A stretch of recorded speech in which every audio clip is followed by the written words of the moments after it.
안녕하세요. 3월 14일 월요일 아침입니다. 오늘 다시 한 주간을 시작하는 귀한 날인데요. 오늘서부터는 레위기 9장 1절 24절 이렇게 우리 제사장에 대한 이야기를 계속해서 나누도록 하겠습니다. 오늘의 제목은 예배의 기쁨, 하나님의 기쁨, 그리고 약속입니다. 아론과 그의 아들들이 제사장 취임식을 하고 8일이 지나게 됩니다.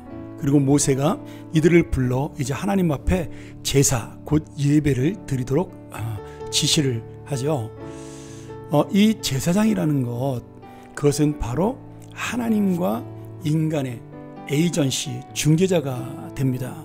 그래서 그들이 먼저 하나님과의 완전한 만남, 다시 말하면 제사장이 속죄를 마친 후에 사람들의 제사를 담당하는 그런 일을 감당했습니다.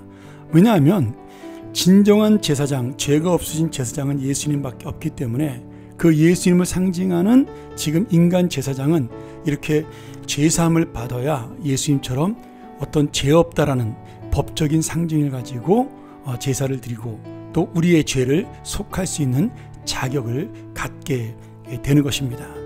결국 이 말씀은 무슨 말이에요? 우리가 모두가 죄인이요 모두가 하나님의 속죄와 은혜가 필요한 그러한 연약한 사람이다. 이것을 보여주고 있습니다. 아론이 자신이 먼저 속죄제를 드린 다음에 제사를 담당하게 되는데요. 여기서 저는 참 은혜가 되는 게 이 아론이 드리는 제사장의 속죄제의 제물이 흠없는 숫송아지였습니다. 저는 이 말씀을 보면서 저에게 참 은혜가 됐는데요. 출애굽기 32장에 보면 백성들이 아론을 졸라서 그 애굽에서 섬겼던 신 금송아지를 만들게 됩니다. 그것을 이제 정확한 우상의 이름으로 아피스 우상이다 이렇게 부르는데, 그 당시에 백성들과 함께 그 금송아지를 만들었던 아론, 물론 자기가 주도한 건 아니었지만 결국 백성의 리더로서 백성을 제대로 믿음으로 이끌지 못하고 백성들의 그 강요에 못 이겨서 자기도 그 금송아지를 만들게 되는 거죠. 그리고 그 금송아지를 만들고 하나님에게 굉장히 큰 책망을 듣게 됩니다. 하나님이 내가 이스라엘 백성을 포기하고 다른 백성을 데리고 가나안 땅으로 가야 되는 거 아닌가라고 하나님께서 생각했을 정도로 그렇게 하나님이 실망을 하는 그러한 내용이 출애굽기 32장 33장에 나오고 있는데, 그때 만들었던 우상이 금송아지입니다. 그런데 지금 이 아론이 자신의 죄를 속하기 위해서 만든 송아지가 뭐냐면 숫송아지예요. 아마도 아론은 이 제사를 준비하면서 항상 이 숫송아지로 제사를 드릴 때마다 내가 금송아지로 하나님 앞에 정말 패역한 죄를 지었던, 그리고 너무나 어리석은 죄를 지었던 자신의 죄를 간절하게 속죄하는 마음을 매번 가졌을 것이라고 저는 믿습니다. 그것이 이 아론을 대제사장으로서 하나님 앞에 바로 서고 거룩하게 했던, 그가 정결한 삶을 끝까지 유지하게 만들었던 그러한 놀라운 경험이 되고 그리고 하나님의 은혜가 되었을 것이라고 믿습니다. 우리가 죄를 지을 수 있고 하나님 앞에 부끄러운 일을 행할 수 있습니다. 생각으로도 그런 부끄러운 생각을 할 수 있고 행동으로도 그런 죄를 지을 수가 있습니다. 그런데 사람들은 대부분 자신을 합리화시키는데 열중을 합니다. 내가 어쩔 수 없이 이런 죄를 지었어. 나의 죄보다는 내가 다른 사람에게 그 죄를 핑계대서 나는 할 수 없었다.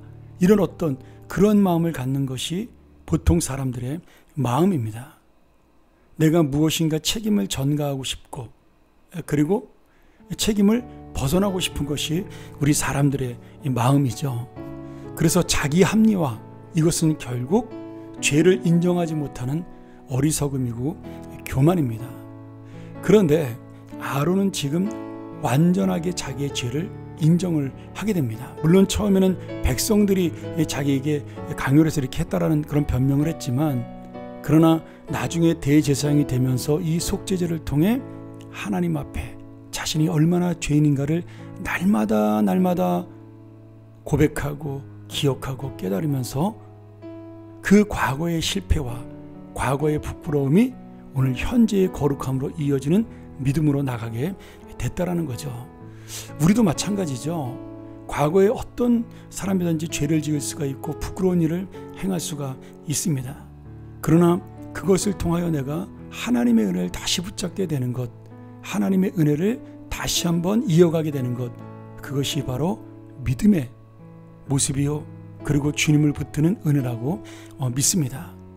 오늘 특별히 이 4절 이후로 이 제사는, 이 예배는 하나님의 약속으로 시작을 하고요, 그리고 축복으로 끝을 맺습니다. 4절에 여호와의 영광이 나타날 것이다. 6절에 여호와의 영광이 나타날 것이다. 그리고 마지막에 이 말씀을 통하여 다시 한번 확실한 축복, 내가 너희들과 함께 할 것이라는 그러한 축복으로 이어지게 되는 그런 놀라운 은혜가 있게 됩니다. 24절에 보면 불이 하나님 앞에 이 제사가 응답이 되어서 하나님의 불이 여호와 앞에서 나와 제단 위에 번제물과 기름을 사르고 온 백성이 이를 보고 두려워하고 또 하나님의 영광을 보고 소리 지르고 엎드렸다, 이렇게 말씀하므로 하나님이 그 제사를 받으셨다라는 것을 분명하게 말씀하고 있습니다. 사랑하는 여러분, 하나님은 오늘도 우리와 함께 하시기를 원하십니다. 우리가 거룩해서도 아니고요, 우리가 능력이 많아서도 아닙니다. 그저 죄인된 우리를 사랑하시는 마음 그 하나로 우리를 붙드시는 겁니다. 그것이 바로 우리를 아론과 같은 대제사장으로 만들고 또한 모세와 같은 위대한 지도자로 우리를 만드는 것입니다. 내 능력, 내 힘으로 되는 것이 아니라 바로 이러한 놀라운 나를 태우시는 하나님의 불길, 하나님의 거룩한 능력이 나에게 임함으로 오늘도 우리는 주님의 거룩한 사람으로 살아갈 것입니다. 다시 한번 우리가 이 말씀을 통하여 오늘도 하나님의 거룩한 불이 나에게 임하여 주시옵소서. 그리하여 거룩한 제사장의 삶을 끝까지 이어가게 하여 주옵소서. 우리 한번 같이 기도하며 나아갑니다. 함께 기도하겠습니다. 하나님 아버지, 오늘 아론이 깨달은 이 은혜 우리도 알게 도와주시고 아론이 받은 약속과 축복의 불 오늘 우리에게도 거룩하게 임함으로 나 역시 하나님의 거룩한 제사장으로 이 연약한 몸을 덮는 하나님의 불로 살아가게 하여 주옵소서.